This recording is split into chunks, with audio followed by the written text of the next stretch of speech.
ગરમીમાં ઠંડક આપે તેવા એકદમ ટેસ્ટી અને ઇન્સ્ટન્ટ બનાવી શકાય તેવા બ્રેડના દહીંવડા હજુ સુધી ક્યારેય ટ્રાય ના કર્યા હોય તો મારી આ રેસીપી જરૂરથી ટ્રાય કરો.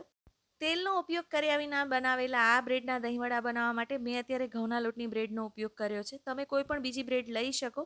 સ્લાઇસને આવી રીતે રાઉન્ડ કટર અથવા વાડકીની મદદથી ગોળ કાપી લેવાની છે અને તૈયાર કરીને રાખવાની છે. હવે એક બાઉલમાં 1 ગ્લાસ મોળી છાશ લેવાની છે. મીડિયમ થીક હોય એવી છાશનો ઉપયોગ કરવાનો છે. તેમાં કટ કરીને રાખેલા લીલા મરચાં, આદુ મરચાંની પેસ્ટ, ટોપરાનું છીણ એડ કરવાનું છે. તેનાથી બ્રેડના દહીંવડા છે તેનો સ્વાદ ખૂબ સરસ આવતો હોય છે. હવે કટ કરીને રાખેલી કોથમીર અને મીઠું એડ કરવાના છે. છાશને સારી રીતે મિક્સ કરી લેવાની છે. આ છાશ છે અત્યારે મસાલા છાશ બનાવી છે, તેનાથી દહીંવડાનો સ્વાદ સરસ આવશે. તમારે સ્ટફિંગ બનાવવું હોય તો બટેટામાં મસાલો કરી અને સ્ટફિંગ પણ બનાવી શકાય. સ્ટફ દહીંવડા પણ સારા લાગતા હોય છે. હવે બ્રેડની સ્લાઇસને ડાયરેક્ટ તમારે છાશમાં ડીપ કરવાની જગ્યાએ પ્લેટ પર આવી રીતે રાખી ઉપરથી છાશ આવી રીતે તમારે થોડી પોર કરી દેવાની છે કે જેનાથી સ્લાઇસ છે તે વધારે સોગી ના થઈ જાય. હવે છાશવાળી સ્લાઇસને હાથમાં લઈ અને અંદરની બાજુએ દબાવી અને આવો શેપ આપી દેવાનો છે. વડા જેવો શેપ આપવાનો છે. છાશ છે તે બધું બહાર ના આવી જાય તેનું ધ્યાન રાખવાનું છે, નહીં તો વડા છે તે ડ્રાય લાગશે.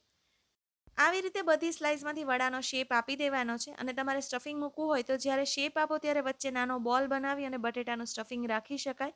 તેનો સ્વાદ પણ સારો લાગતો હોય છે. હવે એક બાઉલમાં દહીં ઉમેરી તેમાં થોડું મીઠું અને ખાંડનો પાવડર એડ કરવાનો છે અને સરસ રીતે વિસ્ક કરી તેને સ્મૂથ કરી લેવાનો છે. તમારે ખાંડ અવોઇડ કરવી હોય તો કરી શકાય, પરંતુ દહીં વડામાં થોડું ગળપણ સારું લાગતું હોય છે. બનાવેલા વડા ઉપર તૈયાર કરેલું દહીં ઉમેરીશું. ઉપર કોથમીર ફુદીનાની ચટણી એડ કરવાની છે. શેકેલા જીરાનો પાવડર સ્પ્રિંકલ કરવાનો છે. ખજૂર આમલીની ચટણી એડ કરીશું. ધાણા જીરું અને મરચું ઉમેરીશું.